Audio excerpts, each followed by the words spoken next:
Hello, everyone. Hello, I'm just waiting for Mr. Mandaza. I think we'll be able to continue once we establish a better connection with him. If you saw last on our earlier interview, so I'm trying to get hold of him. Probably we can have this discussion on phone uh, because it is a very crucial interview to all our viewers and listeners on JCTV Zimbabwe. Thank you for being part of this conversation. If you're watching this on Facebook, please just give us thumbs up. If you're watching this on YouTube, please give us a thumbs up. So that is the subject that we're talking about. We're talking about 10 days before the much anticipated march against corruption, and we are asking the question about the position of the ruling party, which is ZANU PF, on corruption. What is their position given the fact that there are people that have been implicated and some have been jailed? The recent Minister of Health was actually fired and he lost his post, and he was also charged with corruption. And the question is it not that this catch and release gimmick that they are playing with us? So I'm trying to get hold of Mr. Mandaza so that we can continue this conversation. This is the number that I'm trying to call him. If Mr. Mandaza, if you can see me, please follow the link that I've sent you so that we can be part. We can continue this conversation. We really want to get the people know what is your position as a party. But if you want to be part of this conversation, I've pasted the link here so that you can also contribute to this conversation. It's our Political Sunday where we talk about political issues and the state of affairs in Zimbabwe on the political playing field. So every Sunday we'll be bringing you a political figure or a political representative. The goal of this channel is to make sure that everyone gets an opportunity. Some people might say, no, we are aligned to this party. We are not partial in our disposition of work. We make sure that everyone gets a platform so that we don't have any special favors to anyone, and nobody is a small fish here, nobody is a big fish. We can bring them here so that they can answer for themselves. So that is the goal for this channel. We are just waiting to get hold of Mr. Mandaza. If Mr. Mandaza, you can hear me, please get in touch with me on the number that I'm trying to call you on so that we can continue this conversation again on the issues to do with corruption in Zimbabwe. Thank you, Mr. Bongani Nyaze, for following. We are just waiting for our guests to be part of this conversation. But in the meantime, please follow, like, and subscribe to JCTV Zimbabwe so that we can grow the family and know more. Right. I'm trying to get hold of Mr. Mandaza.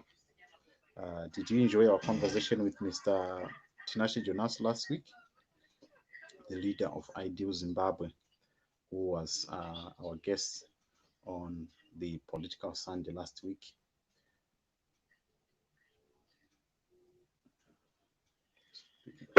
Right, there you go. Bongani Ngube. Welcome, say, how are you? Fine, and you? Good. You are following the conversation. What is your take on the conversation that we are having today? Hello, not getting you well. Bring me some more efforts. All right. Can you hear me? Yes, I can get you. All right. I'm just waiting for Mr. Mandaza. But what is your position And what's your comment on the matter that is on the table today? Bring the earphone. All right. We've lost Mr. Wamani over there. We're just waiting for Mr. Mandaza to show up so that we can continue this conversation. It's a crucial conversation uh, based on the issues that we need to talk about. If you are just joining us, that is on, we were talking earlier with Mr. Mandaza, but because of the line that was on, it was not just clear. So we really want everyone to hear so that then understand what participation is. It is important for us to have this conversation as a nation, as a people. So whilst I'm waiting for this conversation to pick up, so that we might be able to have him talk here in Zimbabwe. So that is the conversation that we are trying to establish so that, right, here we go.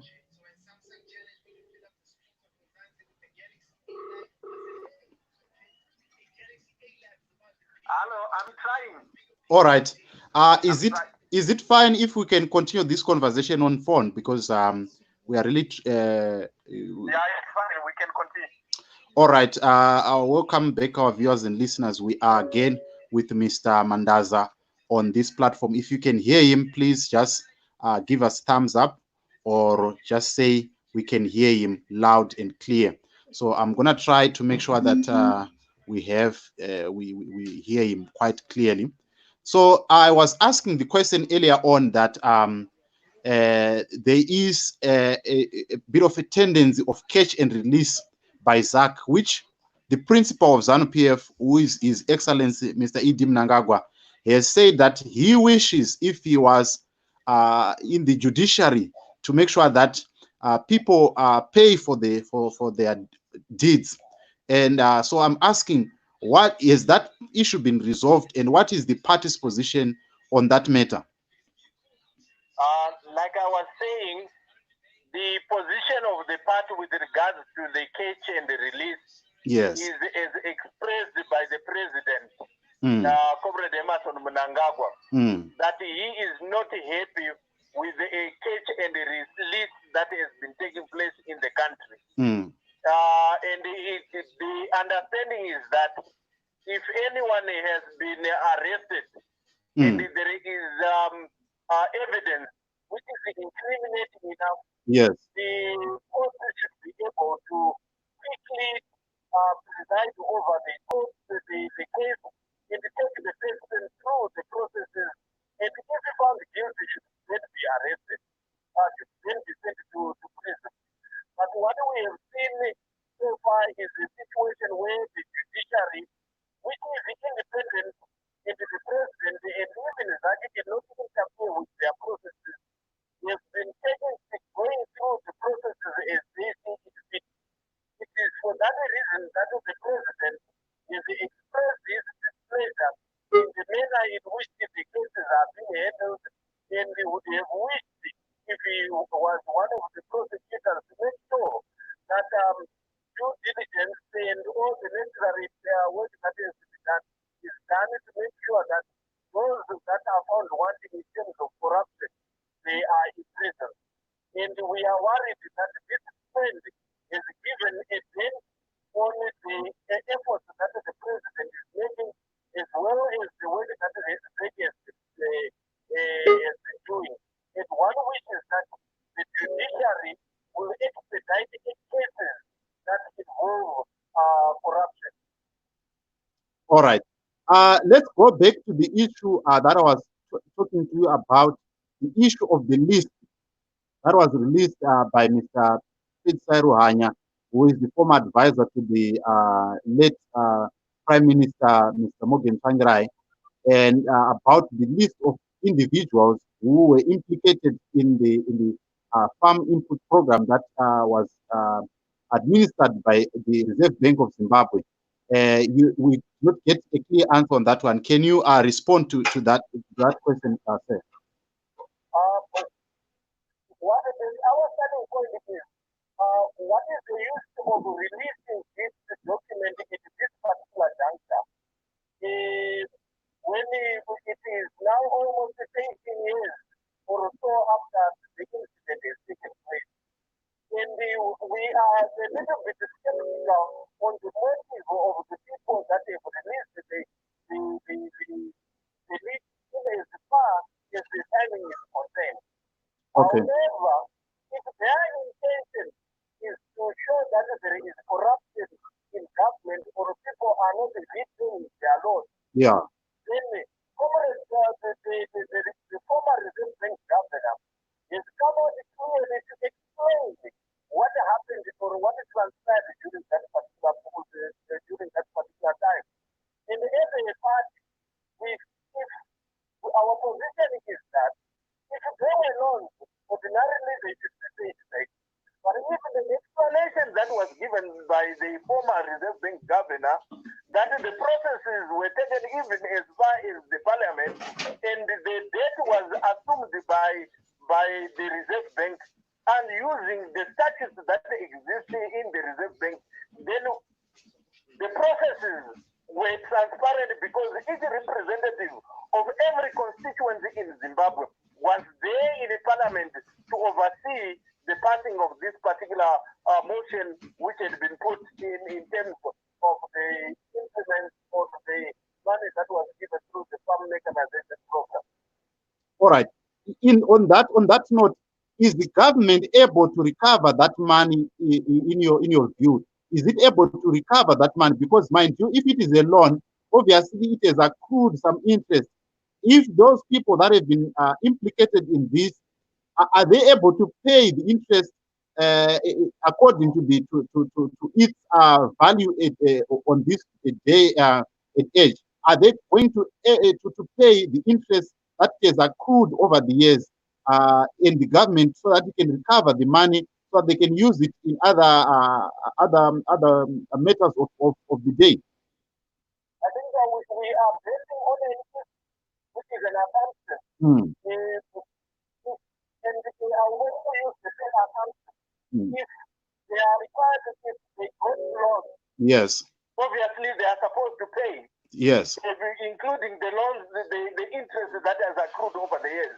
It is the responsibility of the individual who got the loan to make sure that he pays back the money as it is expected, because obviously if there was an interest that was attached to the loan, yes, each one of them who got the loan is aware of the money of the implication of what interest means in terms of the money that they got.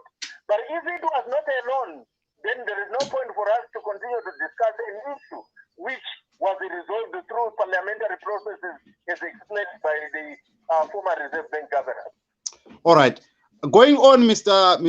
Mandaza, I wanted us to touch on the issue of ZAC. Maybe I'm trying to take you back. I wanted to ask, you are saying that the president is expressed his displeasure on the warehouse, the catch and release.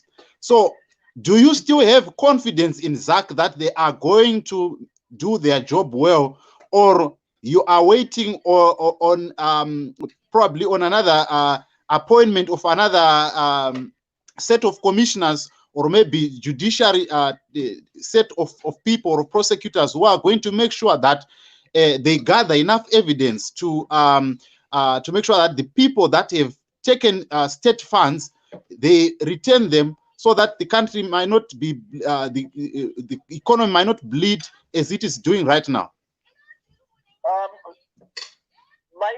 Our understanding is that ZEC is doing its duty. ZEC is to check and go through any issue that has been reported to them with regards to corruption, and collect or investigate to find out if it is true.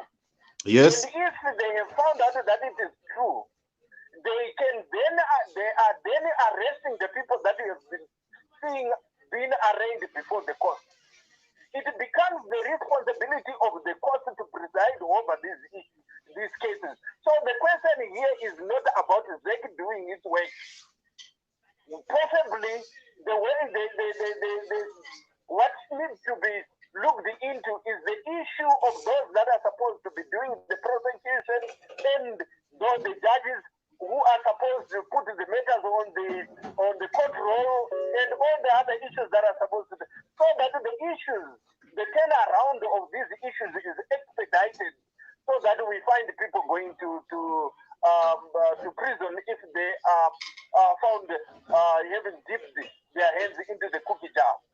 And what I want to also emphasize is that the president and anyone in ZANU PF has not, at this juncture, expressed displeasure on the competence of our judiciary system. We believe so strongly that our judiciary system is competent enough to preside over the issues that are being brought before them. But we are appealing to them to fast track these issues, particularly those that have to deal with corruption, because corruption is anathema or antithesis to productivity and the processes that we seek to advance as a party and as a country to ensure that we get to we achieve the vision that we have for the country. All right.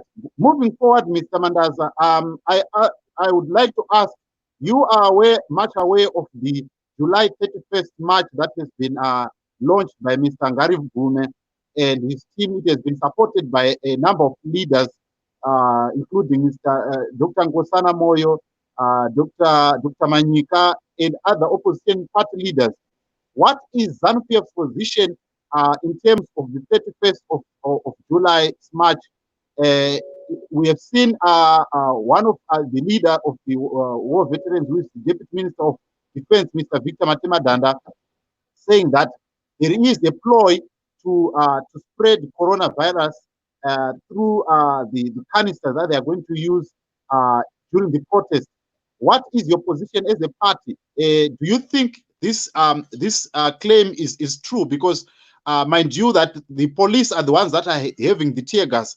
How come that the party is saying that there is a decision or there is a plot to spread coronavirus using tear gas canisters?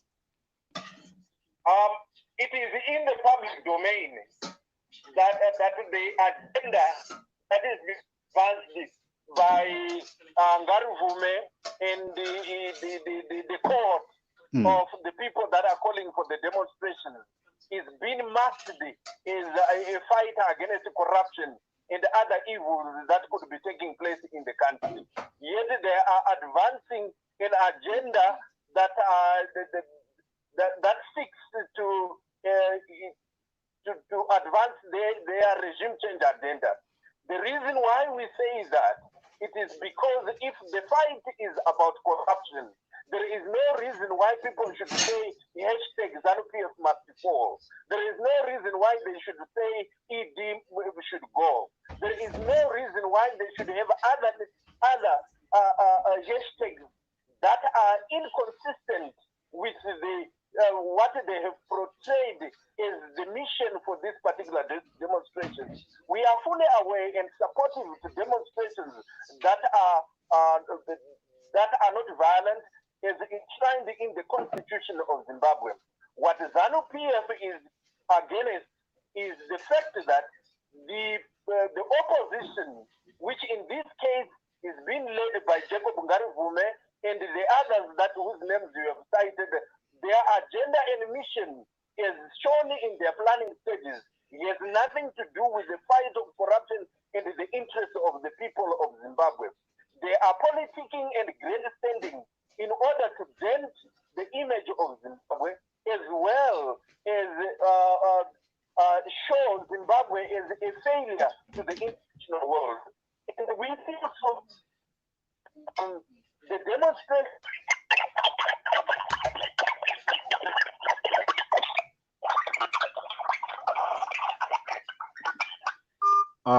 we seem to have a problem with the line of Mr. Mandaza. We're going to try to get hold of him. Whilst we are on that, I'm going to have Mr. Bongani Ncube, who has been waiting. I see you, Mr. Bongani. Welcome again to the program. Hello, how are you, brother? Hello, how are you? Yes. What is your position to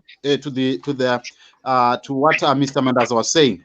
Do you think what he's saying is satisfactory at all? No. You know, my brother, the problem, the problem that we have in our country, it's a very big problem because of ZANU PF. And these people, they grow up under a propaganda of Ian Smith. And those people, they still use those tactics they're still using those tactics of Ian Smith that he was using during the Rhodesia time. And these people, they don't want to be told the truth. That's the problem of those old people who call themselves war veterans. That's the problem that we have in our country. And I also blame us, the young generation, who don't blame when we see the problem. The people of Zimbabwe. What did they? Mr. Mandaza is back. Okay, you can continue. Mr. Mandaza, can you hear us? Yes, I can hear you. All right, okay. Can you hear Mr. Mandaza Bongani? Yes, I hear him. Hello, Bongani? Yes, I hear him. Okay.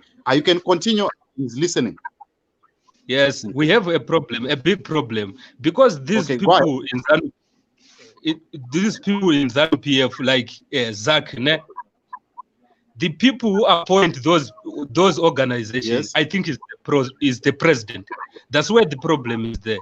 Why don't we have another system where the people can vote for those people to make all the processes? I have a because ZANU PF. Okay, go ahead. I'm listening. Mostly ZANU PF people, they will never hear from any people. That's the problem of them. They call themselves war veterans. By this time of the 1st century, they're still fighting. We're still in war because they're still using the word of war. I was listening to what this war veteran was talking in the TV. I think it's Mr. Victor Matemadanda. It's Victor Matemadanda and this other one, Christopher Mutswangwa. He's telling us right now, if we want things to go proper, we must go to our country's history. So they must treat us the way Ian Smith was treating us. So which means Victor Matemadanda is saying to us, we must go to war with them, like what they did to Ian Smith. That's the problem of ZANU PF. They don't want to listen to the people. They don't want the truth. If you tell them the truth, you are the enemy of them at all. That's the problem that we have. President can choose that Zach thing of investigating corruption in Zimbabwe, but that thing it won't help because himself, the president, is corrupt. He can't choose a Zach commission to investigate some people. Always the thing that is killing the country, those people, in my belief, are bribed. And they won't arrest anyone because those people that they are arresting, if they go to court, they come out. If they go where they arrest them 2 days, you see them moving freely because they are ZANU PF members. How can a ZANU PF member arrest a ZANU PF member? It won't happen. You won't see them in prison. Okay, I think I hear. So if I'm hearing you correctly, the question that you're asking, Mr. Mandaza, is saying that you are, the war veterans are always taking us back to the war to say that we need to go back to war. That is the first thing. Then the second thing you said, Zach must be elected by people. People must vote for Zach so that we know that there is transparency in the whole process. It must not be appointed by the head of state. Is that what you're saying? Yes.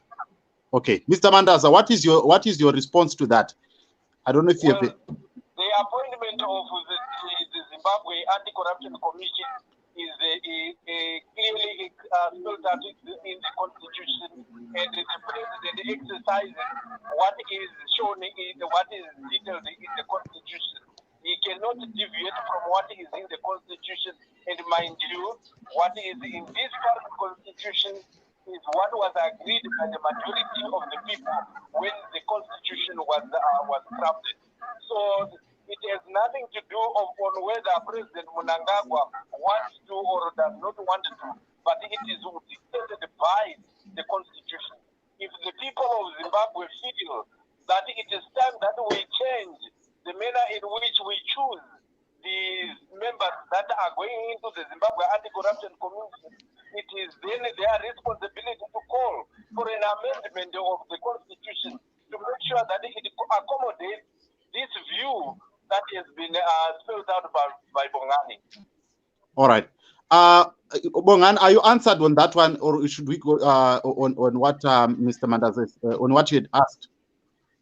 Yeah, he answered me clear, but we have a problem in this country, a very, very big problem. ZANU PF, they follow constitution when they want their things to go well. But if you want to see they don't follow anything, everything is written on the constitution. But now there is a demo, 31 July demo. They are threatening people, but a demo is allowed in our country. Demo is written in our constitution, but ZANU PF, now they are threatening people. But it's their right to go and demonstrate, whether there is convict or there is what regulations. People must go and demonstrate. ZANU PF must not interfere from those things. People are allowed with the constitution, like Mr. Mandaza is saying right now, that the constitution allows the president to appoint the commission. All right, Mr. Mandaza, you've heard that. What is your take on that one, Mr. Mandaza? ZANU PF is not threatening anyone not to go for demonstration. It's the right of people, if they are given permission by the authorities that are responsible for that, to demonstrate. What ZANU PF is saying, it is not in the interest of the people of Zimbabwe for people to go and demonstrate at this particular juncture, where the number of people that are being infected by the coronavirus is increasing in Bulawayo and Harare. What it therefore means is that what those that are calling for the demonstration are actually doing is to expose people to the vagaries of the coronavirus as well as that of the who have the interest of the Zimbabwean people. We are saying this is not the right time that we can go out there and politics the issue of our government trying to address the issue of corruption. Government has been trying so much to address that. The issue of any other issue that has been raised, the government is hands-on on those particular issues. Why can't we wait until such time the coronavirus? But over and above that, I've already indicated that one of the agendas why ZANU-PF is saying we do not condone the demonstration is the fact that in the run-up to the 1st of July, there is hashtag ZANU-PF must fall and hashtag ED must go. Why should we stand and watch people denigrating our leader, denigrating our party, where we believe that the democratic processes took place on the 31st of July in 2018 and put Comrade Emerson Mnangagwa and the ZANU-PF in power? Why can't these people wait until 2023 when elections are supposed to be taking place if they so much strong to believe in democratic processes and the rule of law? All right. Mr. Bongani, have you been answered? He's answering, but he's not getting to the point. All right. Which point do you want him to address on that matter, Mr. Mandaza? probably I might want to chip in there on the issue of the question that I earlier asked, that Mr. Victor Matemadanda said that there is an agenda to make sure that people get coronavirus from the canisters. And I said to you that, in my understanding, the canisters are being shot at. If there is a riot, the riot police bring the canisters and they fire tear gases when there is violence, or they want to disperse the people or to control the crowds. And my understanding is that the police are the ones who hold the tear gases. So why is it that they are saying that they have the canisters that are having coronavirus, which is going to be spread to the people? How is that possible, Mr. Mandaza?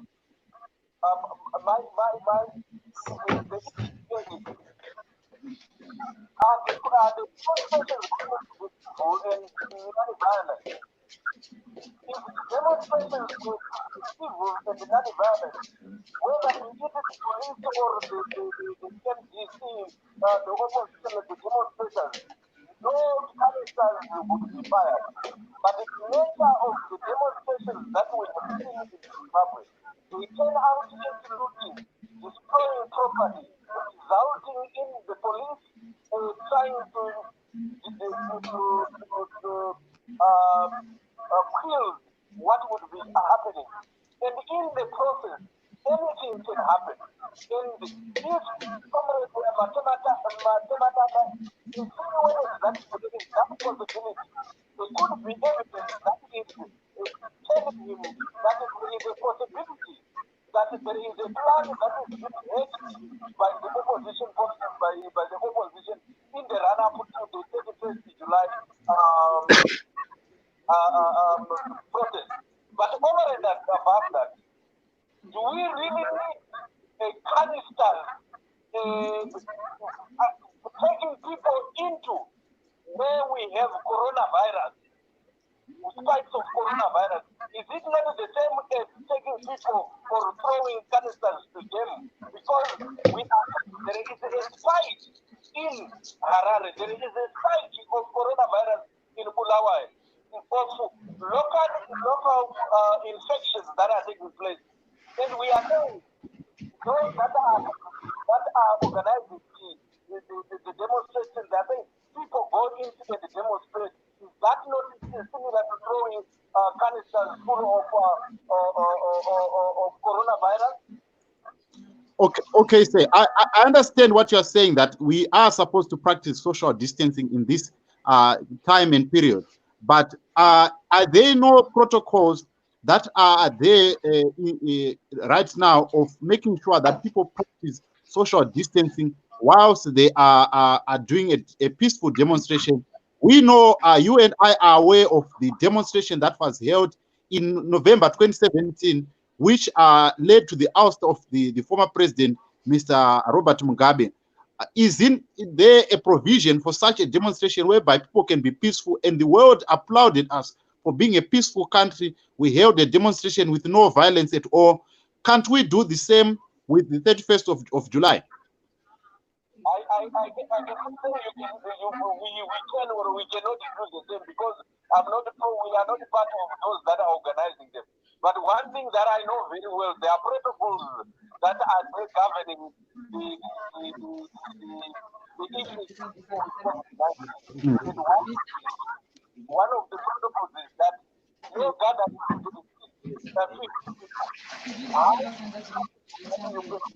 for a whole township could have only 50 people. To start with, if the demonstration is to go, it is only limited to 50 people. Because currently, one of the provisions under the protocols is that we are limited only to 50, a gathering of not more than 50 people. All right, say there is a question here by Mr. Calvin. Mandaza and his crew are taking Zimbos for food. What coronavirus? What happened to George Floyd? And did the same wanted to demonstrate to U.S. Embassy? What was that about? Is that a question that you're interested in answering, sir? Well, yes, they intention to demonstrate. Yes. And the authorities said that it was not possible because of the COVID that is there, and the demonstration did not take place. Well, if there wasn't any coronavirus, but any regulations governing gathering during this particular pandemic, then probably the police would have allowed the demonstration to take place. And likewise, we are still under the strict lockdown measures in Zimbabwe. That means therefore the police can ensure that this demonstration does not take place.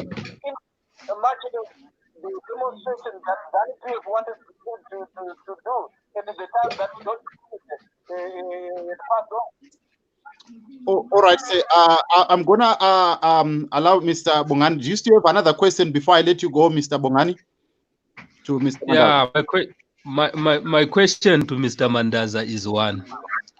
This, I think ZANU PF people they stay with fear, and my question to Mr. Mandaza, if the way Matema Danda is threatening people and Mr. Mandaza is denying that Mr. Matema Danda is threatening people of the demo, do you think our country will go ahead if these people they still den a thing that they do? If you ask them a question, they don't agree everything. They don't agree everything. Do you think our country will go ahead, will be good or better in other days if these people of ZANU PF they are still there? I saw a picture or some of the days when I think it was on the court of Nelson Chamisa and Thokozani Kupe. They allowed that, and I saw the soldiers in Bulawayo chasing people.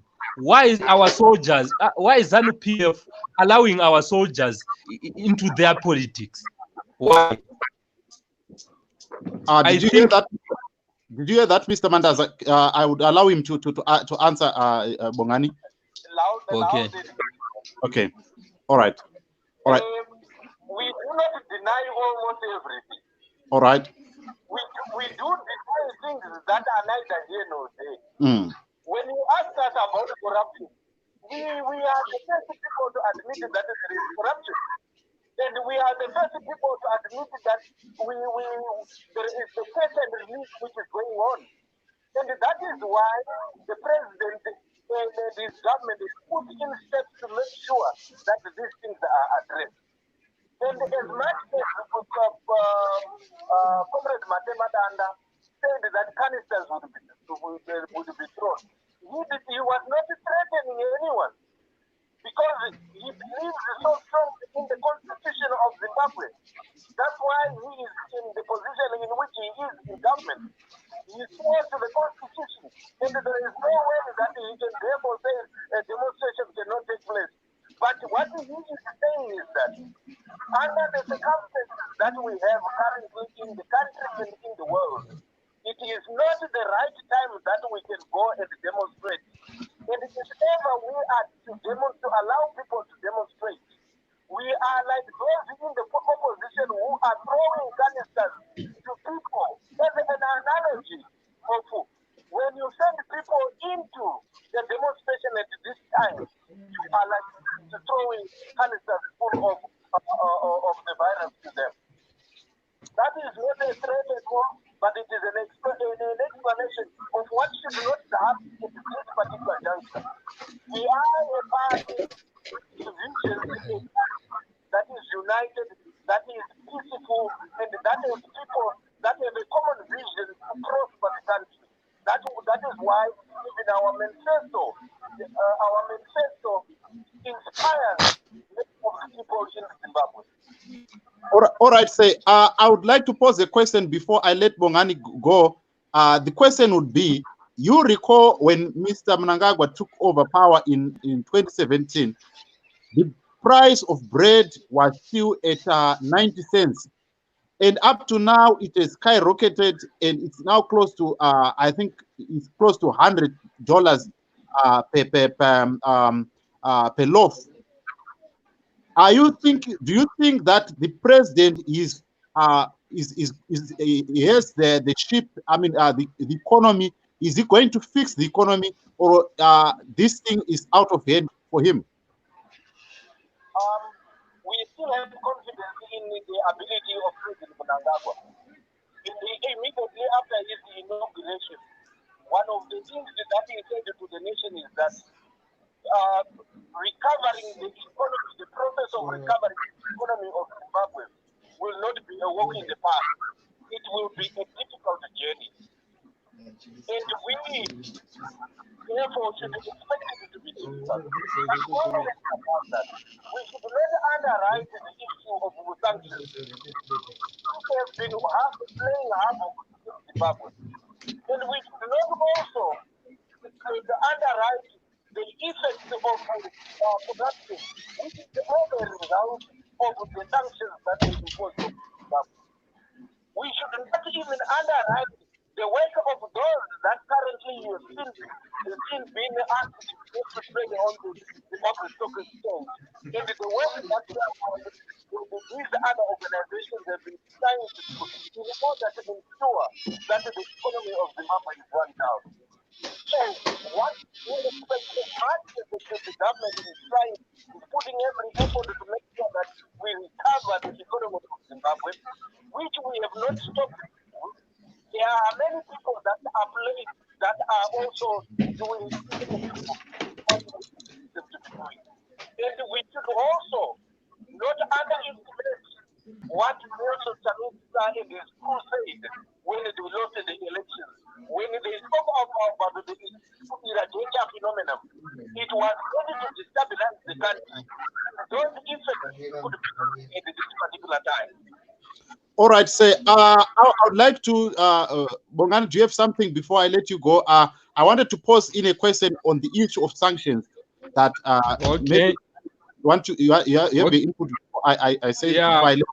Okay, thank you, brother. A question that I want to give, the last question that I want to give to Mr. Mandaza is that is he aware that the people are dying with hunger there with this so-called lockdown that ZANU PF is doing? And ZANU PF they are very clever. Why they are announcing this so-called the increase of COVID-19?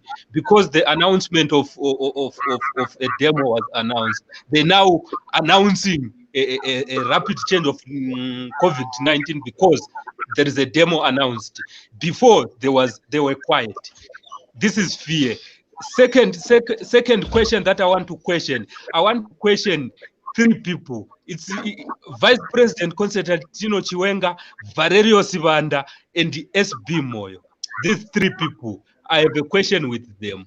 ZANU PF, he weakened those people when they ousted Mugabe. They knew very clear if they remove SB Moyo from the army, remove Constantino Chiwenga from the army, and they put Valerio Sibanda, it was a tactic to weaken Constantino Chiwenga and SB Moyo so that they won't have a voice if they are out of the army. What I want to emphasize the youth, it's better we petition and we have a dialogue with SB Moyo and Valerio Sibanda and Constantino Chiwenga, because Mnangagwa, we can't count him now because he has failed already. Maybe if we try as a youth of Zimbabwe, I feel betrayed as a youth, as a young person. Let us petition. Petition them. SB Moyo, Valerio Sibanda, and Constantino Chiwenga. Let's try them to have a dialogue with them. We want to ask them question. I have this one question: why they went to war to fight Ian Smith? That's the question that I have for them. They fought for us to be suffering in a foreign country. That's the world veteran that they are busy saying, "Hey, we went to war," but in Zimbabwe we don't see freedom in Zimbabwe. I'm speaking now because I'm in a foreign country. If I speak while I'm in Zimbabwe, I'll be dead because I'm mentioning the names of the top people. But what I want to tell the people of Zimbabwe, we must unite as a youth. I'm not counting old people, as a youth. We must unite so that we can petition these three people. They are the key of our country. Constantino Chiwenga, SB Moyo, and Valerius Vanda. We must talk to them. I have a question to them. If we have a youth leader who can do that, those who went to school, we can join them. All right. I think it's loud and clear, Mr. Bongani. Thank you so much for being part of this conversation. I think Mr. Mandaza was going to... Before he leaves, okay. I just want to say to him, Bongani, as a youth, you should unite to develop Zimbabwe. Unite to put your heads together so that you can go and develop Zimbabwe. Any other agenda that is not developmental is retrogressive and non-productive. I hear you that you are used that it requires to see Zimbabwe prospering. Zimbabwe does not prosper through demonstrations. It prospers by you uniting and having a common vision that ensures that Zimbabwe is developed. All right. Thank you so much, Mr. Bongani. Thank you for being part of this conversation. I really appreciate your time. Very glad. Thank you very much. Thank you. That was Bongani Ncube joining us, and Mr. Mandaza again. If I just want to read some of the comments that I'm finding here, so that you can respond to them, Mr. Mandaza. Sorry, no separation of powers. ZANU there is a context starting from Mngwaye Hondo. Social demographics has shifted. It's not an era, a liberation struggle. ZANU uses tactics here, gun. So he's talking about separation between ZANU PF and the state institutions. I'm going to read another question so that you can answer to that. Why Mnangagwa is not fixing the economy? There is no confidence in Mnangagwa's leadership. That is from Calvin. I want to find another question. Another question here. He's saying Americans demonstrated and nothing happened. ZANU PF tactics, no separation of powers again. Okay, I think he's repeating the same question. So, what is your take on the separation of powers between the state institutions and ZANU PF? How do you explain that? Because some people say that there is no separation of powers. It seems like this. The ZANU PF interferes in the affairs of the day, not allowing the state to run its affairs independently. I want to assure the listeners that ZANU PF does not interfere in the running of the affairs of the state.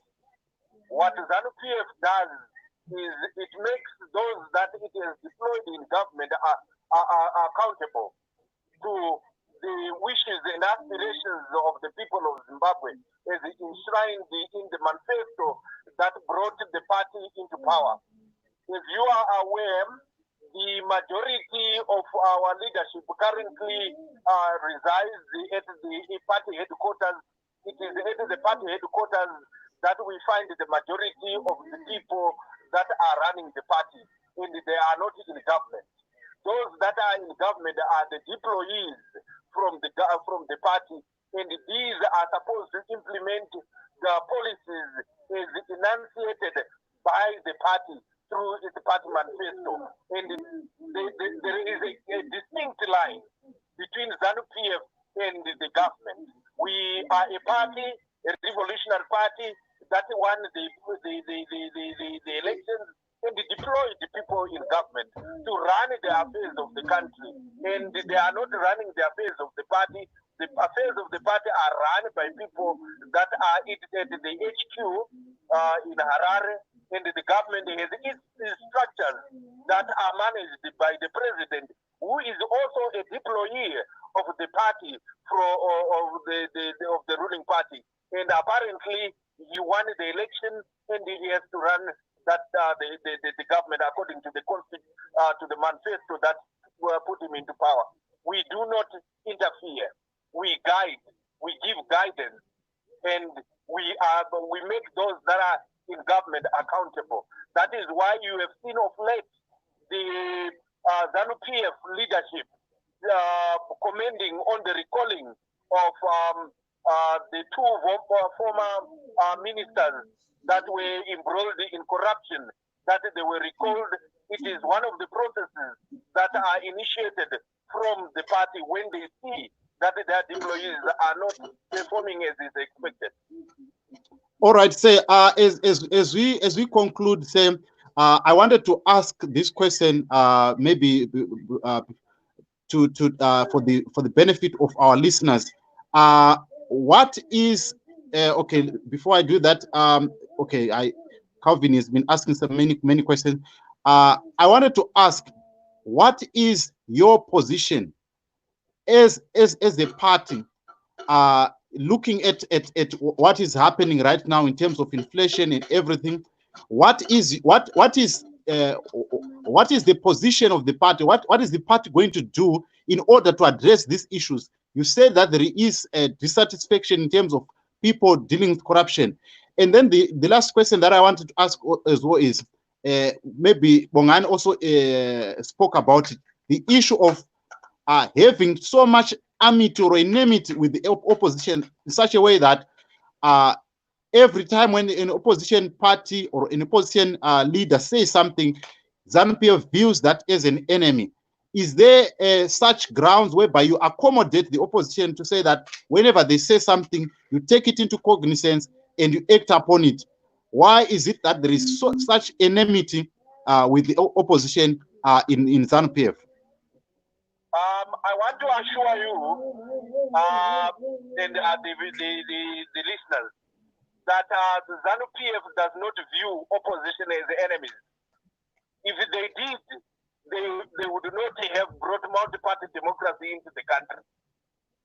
The fact that it is ZANU PF that ensured that there is multi-party democracy in the country, it is an indicative of the fact that they welcome opposition parties in the country that are developmental in nature, countries that have the interests of the people of Zimbabwe, that are prepared to work with the government of the day after any election. And one of the things that can also testify to the fact that we are not in any, we have no problem, or we do not have any enmity with the opposition, is the fact that the president, ever since he came into power, he has said that I will create dialogue with all the political parties or political leaders and players that took part in the 2018 elections. And you opened the Pollard, which is a dialogue platform where all players are expected to go in and air their views and interact with the president. And besides that particular platform, the president has always said he is ready to meet any political leader at any given time. So that door is open. He would not do so if he views, or if ZANU PF views political players or in the opposition as enemies. We view them as opposition, and we treat them as opposition, and they treat us also as their opposition, and they should not cry when we also treat them as opposition. Okay, say maybe my parting shot would be I would like to. You said the issue of sanctions, and you and I know that Libya was under sanctions from America for quite some time, but their economy thrived because they managed to deal decisively with corruption. Do you think the party or even the government of the day is ready to take those sacrifices and make sure that the economy runs smoothly and make sure that the resources of the nation are channeled towards developing the country and not in lining up the pockets of the few? Is the party ready to make sure that they make those sacrifices and make sure that nobody goes scot-free? Is the party ready to do that? The party was ready to do that, to make sure that they sacrifice, to make sure that the country overcomes the issue of sanctions. But let me say that and state it very categorically. One of the most fundamental things that we as Zimbabweans across the political divide we should accept the fact that there are sanctions that are imposed in Zimbabwe. For as long as there are others that are standing over there and they are saying there are no sanctions, yet in reality there are sanctions, and there are people that continue to call for the imposition of sanctions, then the sacrifices that we can even make today will not yield the result. So it is important that as ZANU PF does the sacrifice to ensure that there is a turnaround in the economy of Zimbabwe, those that have been calling for sanctions should also begin to work for the development of the country, because over and above, we are Zimbabweans first, and we are political players in these different political organizations second. What comes first is Zimbabwe. And it is important, therefore, that each one of us should have a common vision and a common interest, which is our country, Zimbabwe. If we are to sacrifice ZANU PF, which we are saying we are prepared to do, and we were prepared yesterday, all other political players should also be prepared to sacrifice, particularly those that have egos, that needs to be satiated by those that are from the Western powers that have imposed sanctions on us. All right, sir. Thank you so much. Is there any final word that you want to say to the people of Zimbabwe that are listening to this program as we wrap up, sir? My parting words to fellow Zimbabweans is that the realities and uncertainties of COVID-20, COVID-2019 or COVID-19 are very clear. We are no different from all the other countries whose numbers are increasing. It is therefore important that we follow the rules and regulations as promulgated by those that are in power to ensure the safety, to ensure our safety and those of our friends and loved ones. It is important that we also unite and ensure that there is peace in our country. We are one family, we are one people, one Zimbabwe. We have no other country that will call Zimbabwe other than Zimbabwe, which is the one that is where we come from. It is that one Zimbabwe that we should also join hands, put our egos aside, humble ourselves, and probably accommodate other people to ensure that we run this country with a common vision, regardless of our political differences.